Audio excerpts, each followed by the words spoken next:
संत कबीर दास जी की उलटबाजियाँ और उसके बारे में ग्रुप डिस्कशन। उलटबाजियों के गहरे अर्थ जानने का एक सूक्ष्म प्रयास। धोबिया जल बीच मरत प्यासा, जल में ठाड़ पीवई नहीं मूरख, अच्छा जल है खासा। अपने घर का मर्म न जाने, कर धोबिन की आशा। छिनमें धोबिया रोवे धोवई, छिनमें होत उदासा। आपई बरी करम की रस्सी, आपन घर कई फासा। सच्चा साबुन ले नहीं मूरख, है संतन के पासा। दाग पुराना छूटत नाही, धोवत बारह मासा। एक रति को जोर लगावई, छोड़ी दियो भरी मासा। कहे कबीर सुनो भाई साधो, आछत अन्न उपासा। धोबी जल के बीच में रहते हुए प्यासा मरे, यह आश्चर्य का विषय होगा। इसी प्रकार मन की बात है। मनुष्य के हृदय में ज्ञान और शांति का सागर है, परंतु मन उसमें रहते हुए भी उससे अनभिज्ञ होने से वह मूर्ख और अशांत बना भटकता है। मूर्ख धोबी दिन भर जल में खड़ा होकर कपड़े धोता है। सरोवर का जल स्वच्छ और बढ़िया है, वह दिन भर प्यासा मरता है, परंतु उसमें से जल नहीं पीता। यही मन की दशा है। वह ज्ञान विज्ञान की बातें दिन भर करता है, परंतु असंतोष की भट्टी में सब समय जलता है। वह अपने हृदय घर का रहस्य नहीं जानता कि उसमें अविनाशी और परम तृप्त आत्मा तत्व विद्यमान है। वह आत्म धन को अनभिज्ञता वश छोड़कर मायावी पदार्थों की आशा में भटकता रहता है। यह मन धोबी सांसारिक वस्तुओं के लिए क्षण क्षण में रोता पीटता है और क्षण में उदास होकर किम कर्तव्य विमूढ़ हो जाता है। यह अज्ञानवश स्वयं कर्म को रस्सी बटकर अपने गले में फांसी लगाता है। यह मूर्ख मन धोबी अपने कर्म की चादर को 12 महीने धोता है, परंतु उस पर पड़े पुराने दाग नहीं छूटते। यह अनाड़ी ज्ञान का सच्चा साबुन नहीं लेता जो संतों के पास है। यदि यह मन कभी आत्म सुधार के लिए एक रत्ती भर जोर लगाता है, तो आगे चलकर एक माशा एवं 8 रत्ती पीछे पिछड़ जाता है। सद्गुरु कबीर कहते हैं कि हे भाई संतो, सुनो, उत्तम भोजन रहते हुए भूखे मरना बड़ी नादानी है। इसमें कबीर दास जी यह कहना चाहते हैं कि मनुष्य का अपना सार स्वरूप चेतन है। वह स्वभाव से ही परम तृप्त और अविनाशी है। व्यक्ति जितना ही संसारिक इच्छाओं को त्याग कर अपने स्वरूप में स्थित होता है, उतना ही संतुष्ट होता है। पूर्ण इच्छाओं को त्याग कर जो आत्मस्थ हो गया, वह पूर्ण कृतार्थ हो गया। यह भेद न जानकर मनुष्य का मन भटकता है। यह जीवन भर जल में खड़ा रहकर भी प्यासे के तुल्य भ्रांतिग्रस्त है। बहुत अच्छा। ये जो पद है, धोबिया जल बिच मरत प्यासा, है ना, वो बिल्कुल उसी तरह के कि पानी में मीन प्यासी। अब ये देखिए कबीर साहब की बड़ी खासियत है कि वो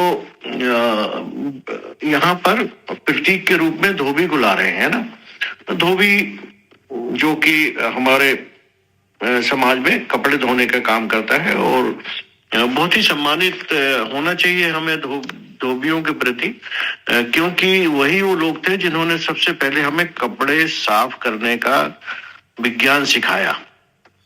तो और उसी समुदाय में एक संत हुए, संत गाडगे, निर्गुणी संत थे और उनका बहुत बड़ा काम है देश में, जिन्होंने संत वाणी को और जागरूकता फैलाने का काम किया। तो शायद आप लोगों को ये पता नहीं होगा या हो सकता है पता भी हो कि कपड़े की धुलाई कैसे शुरू हुई। जब कपड़े की गंदे हो जाते थे, एक तो बहुत कम मात्रा में कपड़े होते थे, लोगों के पास इतने कपड़े नहीं होते थे जितने आज हैं, बहुत कम होते, किसी किसी के पास होते थे। और जब वो मैले पड़ने लगते थे तो धुलाई का विज्ञान नहीं पता था लोगों को, तो वो क्या करते थे, कि उनको सड़ने लगते थे या उनमें कीड़े पड़ने लगते थे या उनमें दुर्गंध आने लगती थी तो उसको वो फेंक देते थे। और जब कपड़े गंदे होने की शुरुआत होती थी तो बहुत डर से भर जाते थे कि अब हमारे पास कपड़े नहीं होंगे, अब हम ठंडे से कैसे बचेंगे, छोटे बच्चों को कैसे बचाएंगे। वो दूसरे कुछ प्रबंध करते थे, कभी प्रबंध हो पाता था, कभी नहीं हो पाता था। तो ये क्या हुआ कि जो बच्चे जब पेशाब करते हैं तो माताओं ने देखा कि वो बच्चे जब पेशाब करते हैं तो जो गंदी जगह है वो साफ हो जाती है उस जगह पर। तो यहाँ से इसका आविष्कार शुरू होना हुआ कि वो जो गंदी जगह है वो साफ हो जाती है। तो इसका क्या, तो ये फिर पता चला कि ये जो बच्चों की पेशाब होती है या व्यक्तियों की पेशाब होती है उसमें कोई ऐसा तत्व होता है जिससे कि सफाई होती है।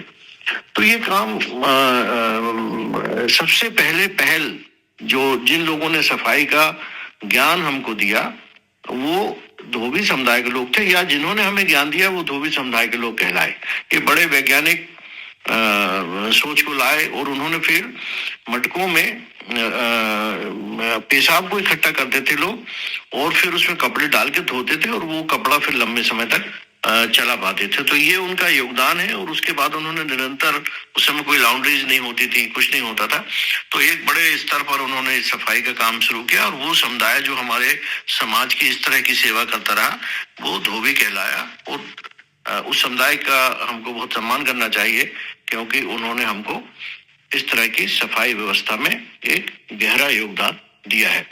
तो पहल जो तो कबीर साहब उस धोबी का प्रतीक लेकर बात कर रहे हैं। तो उन्होंने एक और हम कहावत सुनते होंगे कि धोबी का कुत्ता ना घर का ना घाट का। धोबी का कुत्ता ना घर का ना घाट का, ये थोड़ा सा इस जो कहावत है ये ऐसी नहीं है जैसी हम सुनते हैं। धोबी का कुत्ता नहीं होता, धोबी का तो गधा होता है। गधे पर वो कपड़े लेके जाता था और नदी में साफ करता था। दूसरी बात, धोबी की खास विशेषता ये थी कि धोबी और धोबी इस पद में भी आया है। हमारे समुदाय में स्त्री और पुरुष का जो भेद रहा है, लेकिन धोबी के घर में हम देखते हैं कि उस स्त्री और पुरुष दोनों घाट पर जाते हैं और दोनों कपड़े साफ करते हैं, दोनों सुखाते हैं, दोनों उस पर इस्त्री करते हैं, प्रेस करते हैं, वो सारा काम दोनों मिलकर करते हैं। जबकि हम इस आधुनिक युग में भी कपड़े धोने का काम या तो हमने घर में भाइयों को दे रखा है या घर की स्त्रियां कपड़े साफ करती है, पुरुष कम कपड़े साफ करते हैं, है ना। तो एक संकेत हमको ये भी है और इसलिए इस पद में आया कि धोबी धोबी दोनों शब्द आया है, इसका मतलब है। और ये जो मैंने कहावत बताई थी कि धोबी का कुत्ता ना घर का ना घाट का। वॉल्यूम कम हो गया सुरेश जी आपका। अच्छा, धोबी अब आ रहा है। धोबी का कुत्ता ना घर का ना घाट का। आ रही अब आवाज ठीक आ रही? हेलो, कोई बताएगा आवाज आ रही है? नहीं आ रही जी? आ रही है, आ रही है। अच्छा, धोबी का कुत्ता ना घर का ना घाट, तो वो ऐसा है, धोबी का कुतरा ना घर का ना घाट का। कुतरा का मतलब है कि कपड़ा धोने वाली जो उसकी पीटनी होती है, जो लकड़ी की मोगरी होती है, उसको कुतरा बोलते हैं। हाँ, अब आपको आ रहा है, सुनाई आ रहा है? थोड़ा थोड़ा कम हो गया है थोड़ा सा। अच्छा, तो क्या उपाय किया जाए? मुझे लगता है बाकी लोगों को आ रहा है पर आपको नहीं आ रहा, तो एक बार वापस से ज्वाइन करेंगे क्या? हाँ, है ना, हम लोगों को तो आ रहा है क्लियर। ठीक है। नीलम जी को शायद कम आ रहा है। नीलम जी, हेलो। हाँ, नीलम जी की आवाज नहीं आ रही। आपको आवाज कम आ रही है? उनको प्रॉब्लम नहीं, हम लोग को आ रही है ठीक। चलो ठीक है, मैं ध्यान से सुनती हूँ। तो आप एक काम कीजिए ना, वापस से ज्वाइन करिएगा तो शायद आपका नेटवर्क का इशू जो होगा ना वो ठीक हो जाएगा। Okay, thank. तो वो है धोबी का कुतरा ना घर का ना भाग। कुतरा का मतलब होता है उसकी जो पीटनी जिससे वो कपड़ा धोता है, तो वो अपभ्रंश हो गया और लोग उसको कुत्ता समझ बैठे कि वो कभी घर में रहता है और कभी घाट पे रहता है ना, उसका कोई भरोसा नहीं होता। तो ये दो बातें मुझे याद आ गई धोबी के संदर्भ में कहने की। अब मैं पद पर आता हूं।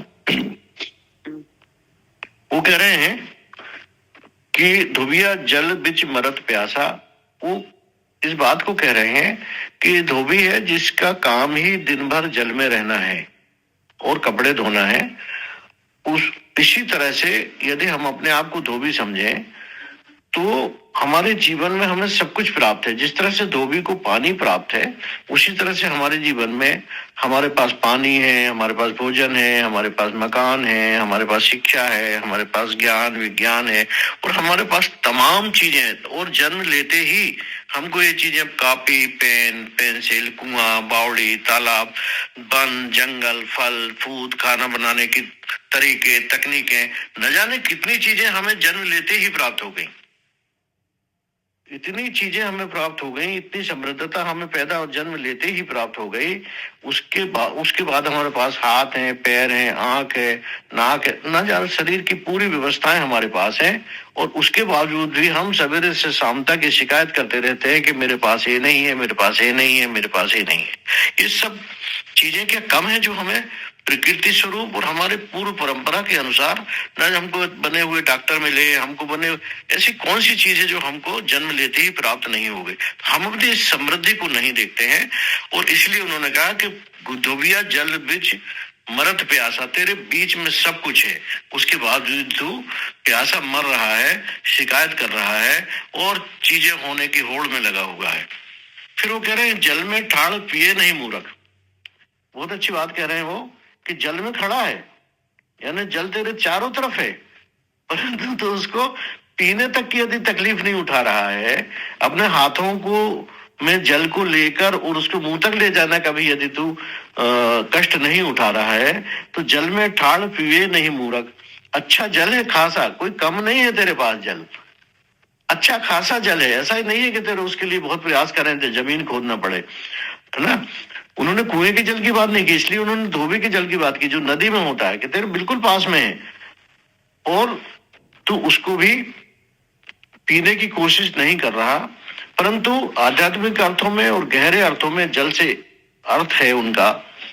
जैसे उन्होंने एक पद में कहा कि काहे नलिनी तू क्यों कुम्हलानी, तेरे ही नाल समुंदर पानी, जल में उत्पत्ति जल में वास, नलिनी तेरा वहां निवास।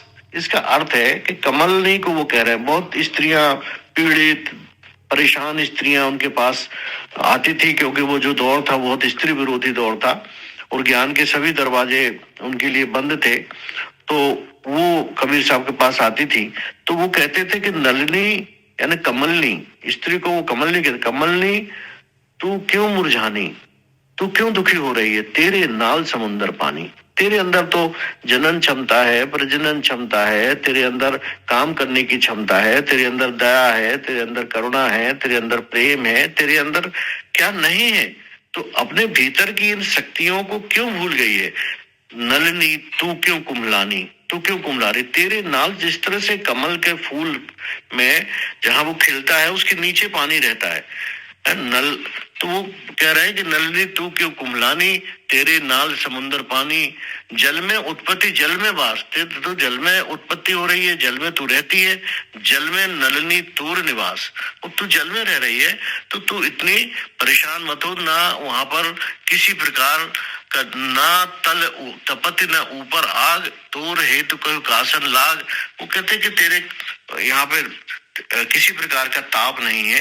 तो स्त्री को सम्मानित करते हुए, स्त्री की क्षमताओं को बताते हुए, स्त्री के भीतर छिपी हुई संभावना को बताते हुए वो कहते कि तू क्यों मुरझानी, तेरे नाल समुंदर पानी, तेरे अंदर तो अनंत मात्रा में जल भरा हुआ है, पानी भरा हुआ है, ऊर्जा भरी हुई है, तू क्यों कुम्हला रही है।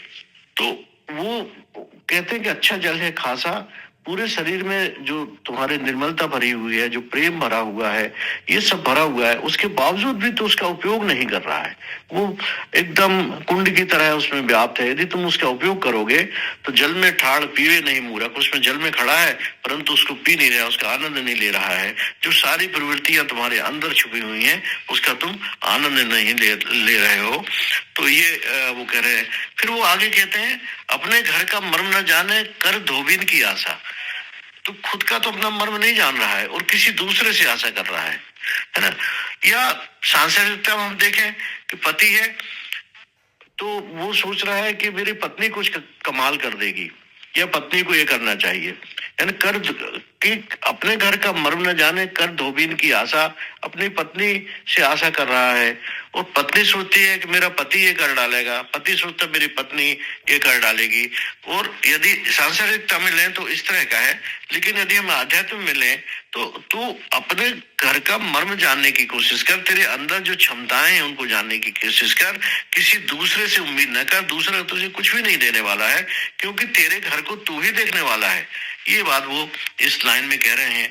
छिन में धोबिया रोवे धोबे छिन में हो, तो इस संसार की गति देख को कहते हैं कि सवेरे से शाम तक तुम रोते ही रहते हो, तुम कभी संतुष्ट नहीं होते। इतनी सारा पानी तुम्हारे पास है, तुम प्यास प्यास प्यास प्यास चिल्लाते फिरते हो, छिन छिन में रोते हो, मेरे पास ये वस्तु नहीं है, मेरे पास ये नहीं है, मेरे पास वो नहीं है। इस तरह की दिन भर तुम रोते रहते। छिन में धोबिया रोवे धोबे छिन में हो दुदासा, जरा जरा सी बात पर तुम उदास हो जाते हो और हर बात के लिए शिकायत करते हो।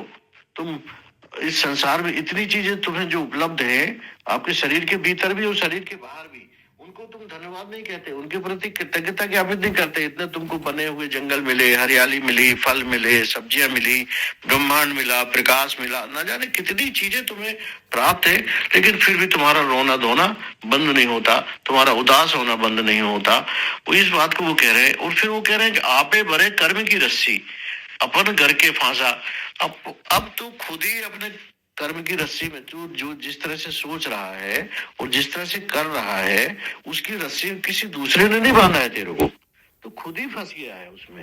ये बड़ा इंपॉर्टेंट बात है कि हमें कई बार लगता है कि हमें किसी दूसरे के कारण परेशानी हो रही है, लेकिन ऐसा नहीं होता। उन्होंने कबीर साहब ने देखिए इस बात को बहुत बार बार कई तरह से समझाया है।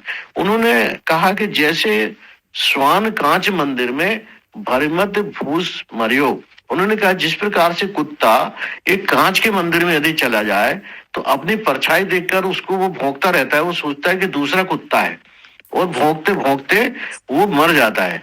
उसको देखता है, फिर इस तरफ देखता है तो वहां भी उसको कुत्ता नजर आता है, इस तरफ भी देखता है तो उसको भी कुत्ता नजर आता है, इस तरफ जहां भी, क्योंकि वो कांच के मंदिर में।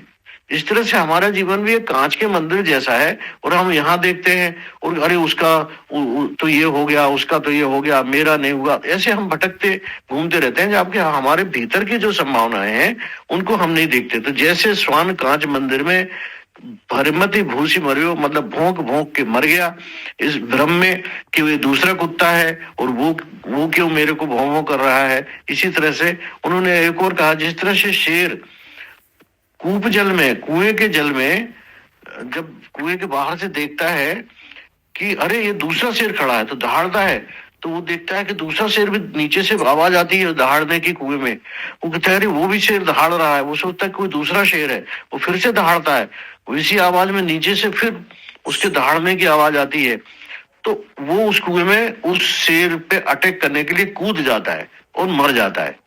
इसी तरह से कबीर साहब ने कहा, वैसे ही गज फटिक शिला में दसनन आनी मरियो, जिस तरह से बर्फ की शिला से हाथी सामने खड़ा होता है और उसको वहां बर्फ की एक बहुत बड़ी शिला के सामने हाथी खड़ा होता है बर्फीले क्षेत्रों में, और उसको वो देखता है कि दूसरा हाथी सामने खड़ा है, और उससे वो सिर टकरा टकरा के खून से उसका सिर भर जाता है, और वो उससे टकराते टकराते टकराते को अपने पूरे जीवन को नष्ट कर लेता है। उन्होंने कहा, और इसी तरह बंदर है ना, मरकट मूठ स्वाद नहीं बिहुरे घर घर रटत फिरियो। बंदर क्या करता है कि एक लोटे के अंदर अपना हाथ डाल लेता है, उसमें चने हैं उस लोटे के अंदर, तो वो क्या करता है कि एक लोटे के अंदर हाथ डाल लेता है और मुट्ठी बंद कर लेता है, चने लेके मुट्ठी बंद कर लेता है, तो उसको हाथ निकालने की कोशिश करता है, मुट्ठी बंद कर लेता है और हाथ निकालने की कोशिश करता है, तो हाथ निकलता नहीं है, तो उसको उस लोटे को अपने सिर से मारता है कि ये हाथ से निकल जाएगा, लेकिन मुट्ठी तो उसने बंद करके रखी है लालच में, लोभ में, चने के लोभ में, और उसकी मुट्ठी जब वो बंद कर लेता है तो फिर वो लोटे से हाथ नहीं निकाल पाता और बार बार अपने सिर पे पटकता है। तो ऐसी गति हमने कर ली है। तो इसी को कबीर साहब ने कई उदाहरणों से बताया है और फिर कहा है कि सच्चा साबुन ले नहीं मूर्ख है संतन के पासा। इन सब भ्रम जाल में तुम फंसे हुए हो, और सच्चा जो साबुन है जो कि सफाई करता है, वो आपको इस संसार में कितने भी आप भटकते फिरो वहां नहीं मिलने वाला है। वो संतों के पास है। जो अच्छे जो संत पुरुष है, जरूरी नहीं है कि वो कोई आपके कहीं गुफा में बैठे हों, वस्त्रधारी हों, कंदराओं में हों, पाखंडी बाबा हों, लेकिन अच्छे सज्जन पुरुष या महिला आपके आसपास ही मौजूद होते हैं। तो सच्चा साबुन ले नहीं मूर्ख है संतन के पासा। तो इस चीज को परख ही नहीं पा रहा है कि जो सच्चा साबुन है हमारे आसपास ही है। हमारे आसपास ऐसे बहुत लोग हैं जो हमको सच्ची राह दिखा सकते हैं, परंतु भटकता फिरता है। तो यहाँ वहाँ भ्रम के कारण दौड़ता भागता रहता है कि मुझे यहाँ से मिलेगा, वहां से मिलेगा। तुझे कहीं से नहीं मिलेगा। तुम धर्म के पाखंडों में पड़ा है, उन लोगों के पास जा रहा है जिन्हें कुछ पता ही नहीं है, वो सब नकली बातें बता रहे हैं, उसके पाखंड में पड़ा है। तो संतों के पास जा, जहां तुझे सच्चा साबुन मिलेगा जो तेरे मन को, हृदय को स्वच्छ करने का काम करेगा। दाग पुराना छूटत नाही, धोवत 12 मासा, है ना। अब ये जो दाग होते हैं चित्तवृत्तियों में जो पड़ जाते हैं, मन में जो विकार आ जाते हैं, ये गहरे हो जाते हैं। जैसे कि हमने पिछले सेशन में बताया था कि पत्थर में लकीर की भांति हो जाते हैं। इनको निकालना बहुत मुश्किल होता है। किसी ने यदि हमें बचपन में कोई बात कह दी है कभी, या किसी ने कोई हमारे साथ व्यवहार कर दिया है, तो उसकी इतनी गहरी लकीर हमारे मन में, हमारे चित्त में पड़ जाती है कि बार बार हम उसको रिपीट करते हैं कि अच्छा मैं तो इससे बदला लूंगा, और उसको हम भूल नहीं पाते। भले उस व्यक्ति ने कभी भी यह सोच के नहीं किया हो कि ये बात आपको अपमानजनक, उसे मालूम ही नहीं है कि हमने ये बात आपको अपमान करने के लिए कही है, या दुखी करने के लिए कही है, या बुरा करने के लिए कही है, लेकिन हम अपने मन में बिठा लेते हैं, बार बार रिपीट करते हैं, और उसको एक तरह से पत्थर की लकीर बना लेते हैं, और बार बार अपने चित्त में लाते हैं कि अच्छा जब मुझे मौका मिलेगा, उससे बैर ठान लेते हैं, और बार बार जब भी हमें मौका मिलेगा उसका बदला लूंगा, बदला लूंगी। तो इस तरह से वो कह रहे हैं कि दाग पुराना छूटत नहीं, आसानी से नहीं छूटने वाला है। इसको, कपड़े को जिस तरह से पीट पीट कर उसके भीतर का पानी डाल डालकर, साबुन लगा लगा कर उसका धोबी जो है, धोबी का प्रतीक लिया है। इसलिए देखिए जब उन्होंने धोबी का प्रतीक लिया है तो वो सारी आगे की बातें वो धोबी से रिलेटेड करते हैं। ये उनकी वाणी की कला है कि दाग पुराना छूटत नहीं, धोवत 12 मास। अच्छा, तो 12 मास भी तू धोने की कोशिश करता है, फिर भी वो दाग नहीं छूटता, क्योंकि वो बहुत गहरा तूने अपने मन में ठान लिया है, बहुत गहरा उसको कर लिया है। तो ये साधारण तरीके से नहीं छूटने वाला। इसके लिए आपको परिश्रम करना पड़ेगा, आपको चलना पड़ेगा। आप चलेंगे तो ही पहुंचेंगे। किसी दूसरे के चलने से, दूसरे के आशीर्वाद से, दूसरे के ज्ञान से, दूसरे किसी पुस्तक से, किसी धर्म के पाखंडी बाबाओं से, किसी मंदिर से, किसी मस्जिद से, किसी गुरुद्वारे से, किसी चर्च से, कहीं से तुझे नहीं होने वाला है। इस दाग को छुटाने का काम तो तुझे खुद ही करना पड़ेगा। ये बात वो कह रहे हैं कि दाग पुराना छूटत नहीं, धोवत 12 मासा। एक रति को जोर लगावे। मनुष्य की प्रवृत्ति की साधारण प्रवृत्ति है कि हम एक रत्ती का तो जोर लगाते हैं और एक कदम चलते हैं और 8 कदम पीछे चले जाते हैं। एक कदम चलते हैं, फिर 2 कदम चलें, फिर 3 कदम चलें, फिर 4 कदम चलें, पर हम एक कदम चलते हैं आगे और 8 कदम पीछे हो जाते हैं। कोई भी चित्त को दूर करने की कोई हम पहल करते हैं, किसी हम योग की पहल करते हैं, किसी हम ज्ञान की पहल करते हैं, तो हम एक कदम चलते हैं और 8 कदम पीछे चले जाते हैं। इससे परिणाम एक रत्ती को जोर लगावे छोड़ दियो भरी मासा, और वो फिर पीछे चले जाते हैं। तो ऐसे पीछे जाने से आपको कुछ मिलने वाला नहीं है। एक रत्ती का जोर लगाए और 8 मासा के 8 रत्ती बराबर पीछे चले जाए। और उसके बाद कहे कबीर सुन आछत अन्य उपास, तेरे पास संपूर्ण अच्छी तरह से भोजन के लिए अन्न है, तेरे पास संपूर्ण वस्तुएं विद्यमान है, तेरे आसपास न जाने कितनी चीजें प्रकृति ने तुझे दी हुई है, पानी दिया हुआ, भोजन दिया हुआ है, सब कुछ दिया हुआ है, अच्छा अन्न दिया हुआ है, वो अच्छे सद्बुद्धि ज्ञान के लिए तमाम वस्तुएं आपके आसपास हैं, परंतु तू उन्हें प्राप्त करने के बजाय तू भ्रम और भटकन में भाग रहा है, दौड़ रहा है, तुझे कुछ नहीं मिलने वाला। तो इस पद का मेरी समझ में यही अर्थ है, और आप ज्ञानी जन इसका और विस्तार करें और इसमें कुछ और जोड़ें, तो हम सब एक दूसरे से कुछ ना कुछ सीखेंगे। बहुत बहुत धन्यवाद। जय श्री कृष्णा सुरेश जी। अरे वाह, आप आ गई। Welcome welcome welcome. बहुत बढ़िया, बहुत बढ़िया, चलिए बहुत बढ़िया। आप कंटिन्यू रखिए। बस हो गया। चलो ठीक है, फिर अब ये लोग करेंगे। हाँ, हाँ, हर्षा हाँ, ही है सब सबसे पहले। हर्षा जी आप बोलिए। बहुत अच्छा उन्होंने कहा। और मुझे तो जैसे कि एक जैसे प्रश्न जो उन्होंने कहा ना कि भीतर ही है सब, तो हम लोग बाहर क्यों भटकते हैं, हाँ? और एक भजन हमने सुना था कि हमारे अंदर ही सुख की सागर है, तो भी हम हमेशा प्यासे प्यासे रहते हैं। तो वो भजन बहुत अच्छा। तो ये जो आपने गाया तो मुझे वो भजन याद आ गए कि जो हमारे अंदर ही सब कुछ है, पर ये अंदर की जो खोज है, इसके अंदर हमारे इतना सब बोलते ना कि आवरण है, बहुत सारे आवरण है, संस्कारों की, लकीरों की, जो हमारे दिनचर्या में ये उभर आती है और हमें परेशान करती है।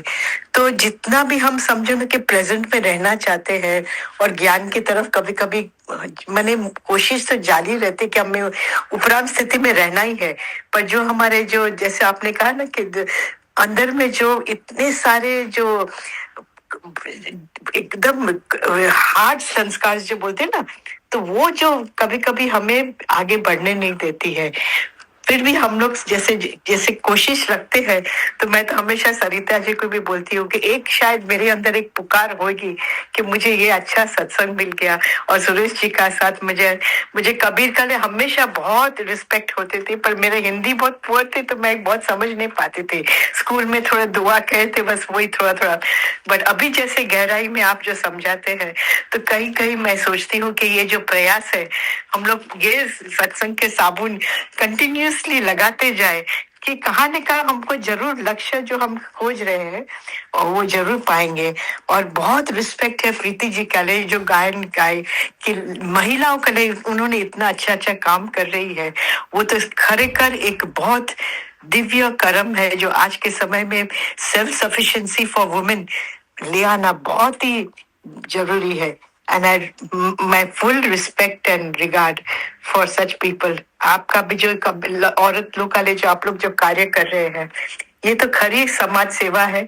और इसमें दिव्यता जो प्रकाश होती है ना, वही समाज को चेंज कर पूरा वातावरण को चेंज करेगा।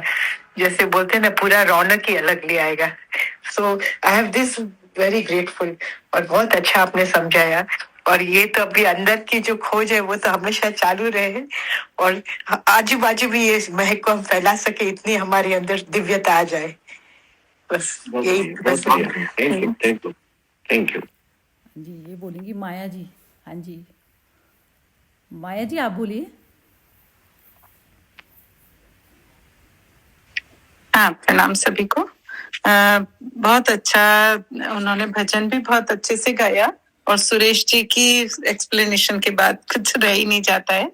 बहुत अच्छे तरीके से उन्होंने उस चीज को एक्सप्लेन किया। वही यात्रा कंटिन्यू अपनी भी चल रही है। बाधाएं बहुत आती हैं जब अपन इस यात्रा पे निकलते हैं, तो पर उस आगे बढ़ने का प्रयत्न कर रहे हैं उसी यात्रा में कि किस तरीके से अपने आप को पहचान सकें, अपने आत्म स्वरूप को पहचान सकें, उस ओर बढ़ रहे हैं, धोबी बनने का प्रयत्न कर रहे हैं। बस इतना ही बोलना चाहूंगी। थैंक यू भाई जी। बहुत अच्छा, बहुत अच्छा, बहुत कम शब्दों में आपने बहुत बड़ी बात कह दी। बड़ा स्पेसिफिक आंसर होता है इनका, बिल्कुल बढ़िया। हाँ जी मोना बोलो। मुझे ये थोड़ा सा ये पूछना है, इसमें वो जो आया धोबी का और वो मछली का भी, धोबी पानी में रह के वो पानी को मतलब हम कैसे अपने आध्यात्मिकता में, वो नहीं मैं समझ पाई भी। जो हमारे पानी में रहना है मतलब हम मतलब शांत, हमारा मन अंदर शांति में है, कैसे वो थोड़ा सा समझना है, मुझे कंफ्यूजन है थोड़ा।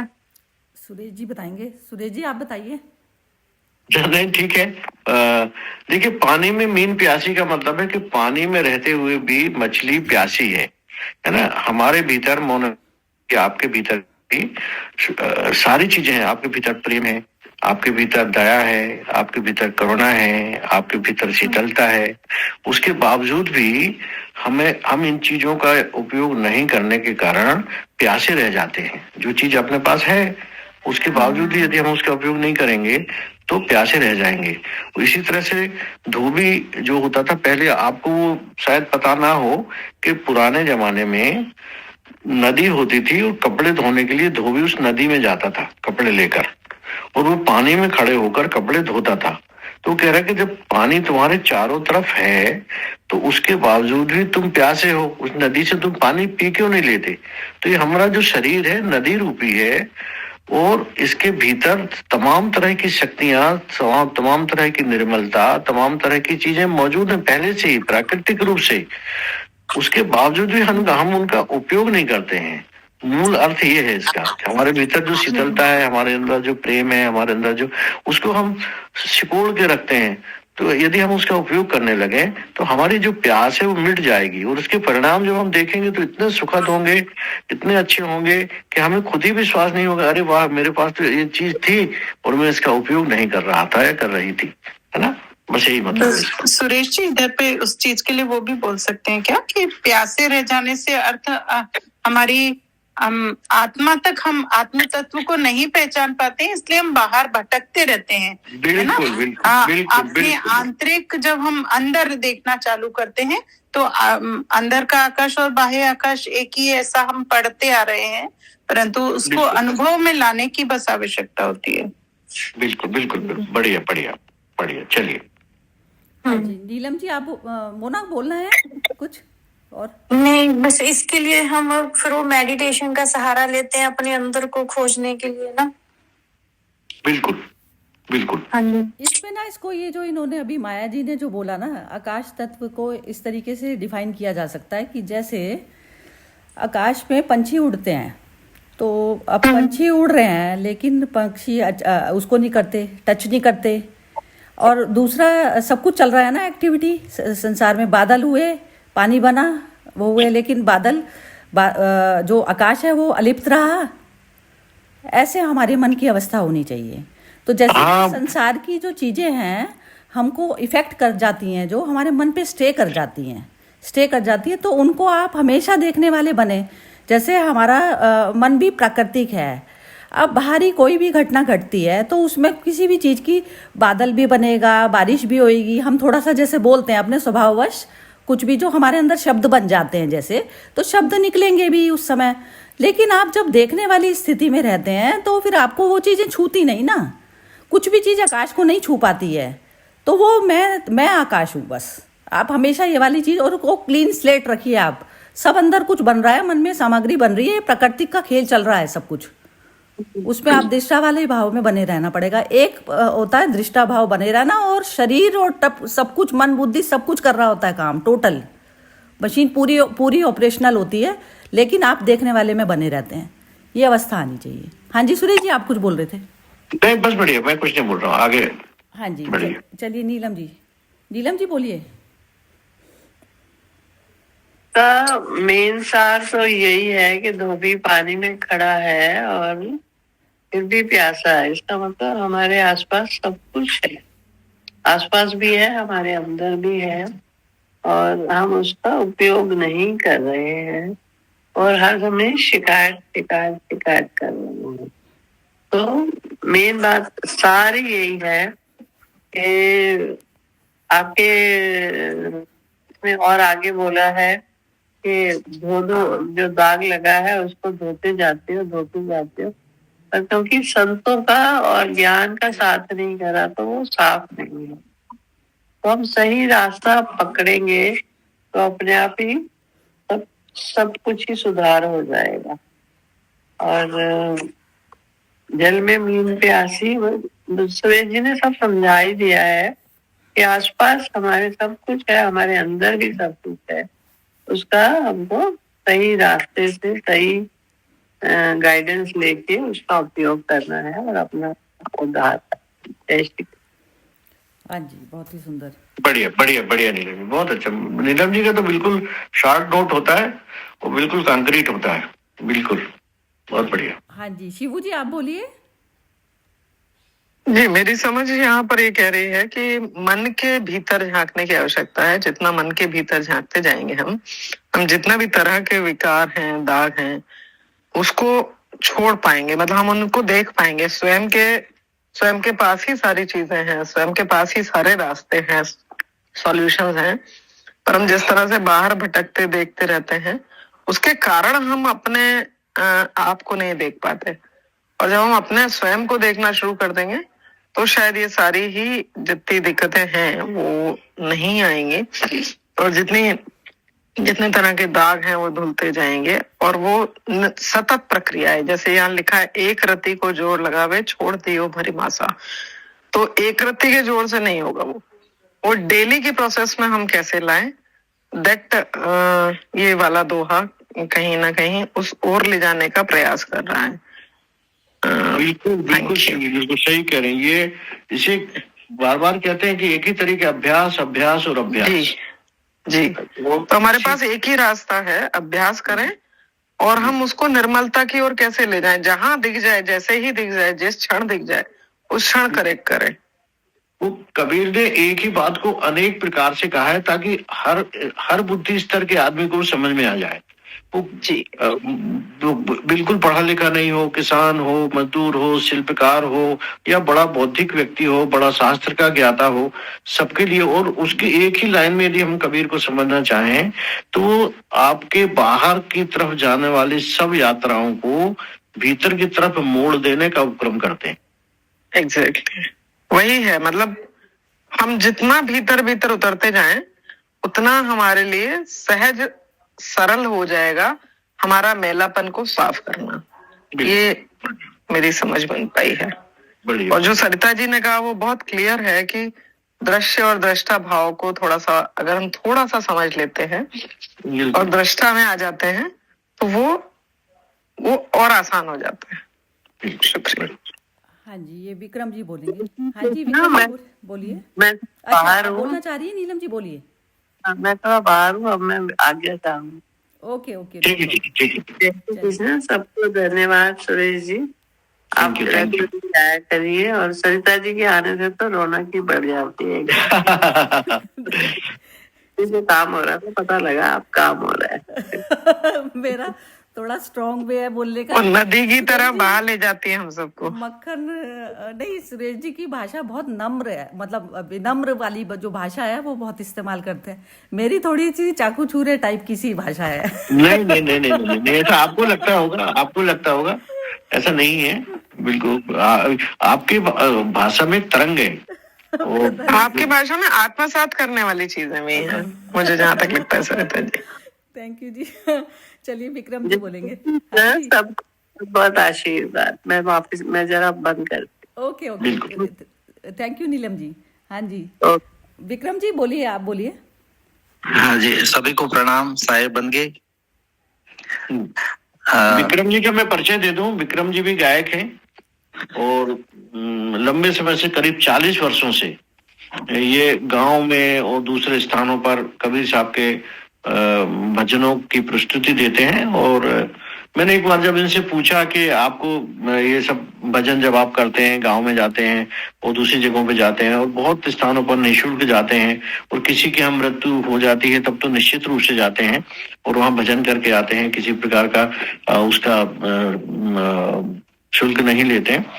तो इन्होंने एक बात मुझे जो कही, मुझे बहुत प्रेरित करती है। इन्होंने कहा कि मैं कहीं भी हम दूर दूर तक जाते हैं भजन गाने के लिए और हम वहां पर जब लोगों को उसमें खुश होते देखते हैं, प्रसन्न होते देखते हैं, आनंद, तो इस दुख भरे संसार में उतने समय यदि कोई उसका दुख खत्म हो जाता है और वो खुशी से कभी कभी नाचता है, कभी कभी वो बहुत खुश होता है, उसके हृदय में प्रसन्नता आती है, वो देखकर मुझे बहुत प्रसन्नता होती है। इसलिए मैं भजन गाता हूँ। और अभी वर्तमान में आप जो है लड़कियों को ड्राइविंग सिखा रहे हैं। जो बच्चियां हैं और जो ऐसे कामों में लगी हुई थी, कहीं बर्तन धोने जाती थी, कहीं कुछ करती थी, ऐसी बच्चियों को ड्राइविंग सिखाती हैं ताकि वो ड्राइवर बन सके और अपने जीवन यापन को सम्मान पूर्वक ढंग से कर सके। तो विक्रम जी कहिए आप। Thank you. हाँ। बस साहब, आपके प्रवचन सुन के तो कुछ बोलने की जगह ही नहीं है, क्योंकि आपने इतने अच्छे से समझाया है। बहुत बहुत आपको साधुवाद साहब। बस इतना ही साहब। विक्रम जी का एक प्रोग्राम अभी फरवरी में दूरदर्शन पर आने वाला है, उसकी मैं आपको लिंक भेजूंगा, तो आप लोग भी सुनिएगा। जी बहुत ही जी। इन्होंने भी बिल्कुल वहीं पर ही एंड कर दिया। देख लीजिए सुरेश जी, ये शब्द ना खत्म ही हो जाते हैं, बस शब्दों का यही होता है। और ये जो काम कर रहे हैं ना विक्रम जी का, जो आपने बताया, मेरे हिसाब से वही है कि जैसे जो मनुष्य आत्मा में प्रतिष्ठित हो गया, जिसने अपने आत्म स्वरूप को जान लिया, अब वो मिलन हो गया। जैसे कहते हैं ना, पिया को खोजन मैं चली, तो वो खोजने वाला ही पिया में ही मर्ज हो गया जाके। तो अब उसको संसारिक की चीजों की चाह नहीं रह गई। अब विक्रम जी का तो मेरे को ऐसा लग रहा है कि जैसे वो हरिदास जी थे ना, तो वो हरिदास जी की वो स्टोरी जो आती है कि वो जब राजा अकबर उनके उसमें गए उनको सुनने के लिए, जब तानसेन को बोला कि तुम्हारे तो गुरु पर तुमसे भी सुंदर गाते होंगे, तो मुझे उनसे मिलना है। तो तब जब उन्होंने ये जवाब दिया ना, उनके गुरु ने वो बोले, तानसेन जी बोले कि जब उनका सुना अकबर, तो अकबर मोहित हो गया उनके ऊपर। तो वो बोले कि उनको जो है दरबार में, तो वो बोले कि मैं तो जो है कुछ प्राप्त करने के लिए गाता हूँ, लेकिन मेरे गुरु तो ईश्वर के लिए, उनको प्राप्त हो गया है तो इसलिए गाते हैं। तो जो जिसको प्राप्त हो गया, तो प्राप्त होना अवस्था ऐसा नहीं है कि कोई दूर है हमसे भी, हमने प्राप्त किया ही है, क्योंकि शांति हर किसी के मन में है। लेकिन जो ये जो विचार उठते हैं हमारे अंदर, जो हम भारी संसार के साथ में जब अटैच होते हैं, तो जो संसार का जो पदार्थ जो है वो हमारे को मन में विचार रूपी में आता है, तो वो अवस्था खत्म हो जाती है, क्योंकि उन्होंने जान लिया होता है। अब वो ऑपरेट तो करते हैं शरीर लेवल पर, मन के लेवल पर करते हैं। तो मैं तो ये कहूंगी कि जैसे जो बुद्ध होते हैं ना, बुद्ध अपने आत्म स्वरूप में स्थित रहते हैं, चाहे कबीर हो गए, चाहे बुद्ध हो गए, कोई भी हो गया, आत्म स्वरूप में स्थित रहते हुए वो बादल ही ऐसे बनाते हैं जो संसार में उनको दिख रहा होता है।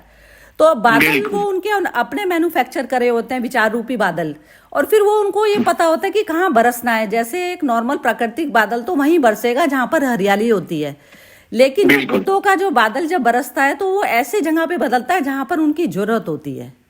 तो ये आंख उनके पास में आ जाती है इस तरीके की। तो ये कहते हैं ना, अपने आप में आप हो गए, प्रकृति को आप अपने अकॉर्डिंग घुमा पाते हैं। तो ये अवस्था जो है आनी चाहिए मनुष्य जन्म में। आप ये अवस्था, हर मनुष्य उस चीज को प्राप्त कर सकता है। तो सरिता जी, आपको ये पता है कि हरिदास तानसेन के शिष्य थे क्या, या तानसेन हरिदास के शिष्य थे? तानसेन थे हरिदास के शिष्य। अच्छा, हरिदास जी के वो तानसेन के तो 9 रत्नों में थे ना, ये अकबर के 9 रत्नों में तानसेन थे। अच्छा, हाँ, तो वो गाते बहुत सुंदर थे। कहते थे ना दिए वगैरह जल जाते, तो वो बोले जब तुम्हारे गायकी में इतना है, दिए जलना मतलब वो हो गया जैसे प्राकृतिक लेवल पर हम लेते हैं कि दिए जल गए। दिए जलना मतलब मन को प्रकाश आ जाना, मतलब प्रकाश आ जाना, दिल खुल जाना। मन, जैसे आपने अभी इनका बताया ना, इनकी गायकी ऐसी होती है कि लोगों में प्रसन्नता आ जाती है, तो वो दिए जलने वाली बात होती है। वो दिया थोड़ी सी देर के लिए दिया जल गया, चाहे बेशक थोड़ी सी देर के लिए जल जाता है, क्योंकि हम मन की सारी चीजों को भूल जाते हैं उस समय। हाँ, दिए जलने का मतलब प्रकाश हो जाना, आदमी को आनंदित हो जाना। बस ये हो जाता है कि जैसे एक अवेयरनेस में प्रकाश होता है, एक होता है बेध्यानी में प्रकाश होना। तो थोड़ी सी देर के लिए एक नॉर्मल संसारिक मनुष्य थोड़ी देर जो भूल पाता है, उसका थोड़ी देर का प्रकाश रहता है वो। और जो एक जो बुद्ध होता है, वो हमेशा प्रकाशित इसलिए रहते हैं क्योंकि वो अपने स्वरूप को भूलते ही नहीं है। संसार कितना ही हावी हो जाए, लेकिन वो भूलते नहीं है। तो वो ही आत्मचिंतन और आत्मस्मृति होती है वही। तो चलिए हो गया सब लोगों का? हाँ जी, सबका हो गया। बहुत ही सुंदर सेशन रहा। और अच्छा, को कोई दोबारा में कोई कमेंट देनी है तो आप अपने आप अनम्यूट करके बोल दीजिएगा, जिसको भी देनी है। चलिए ठीक है, नहीं देनी किसी को, ठीक है। Okay Suresh ji, thank you so much. चलिए मिलते हैं अगले शनिवार। Okay, thank you.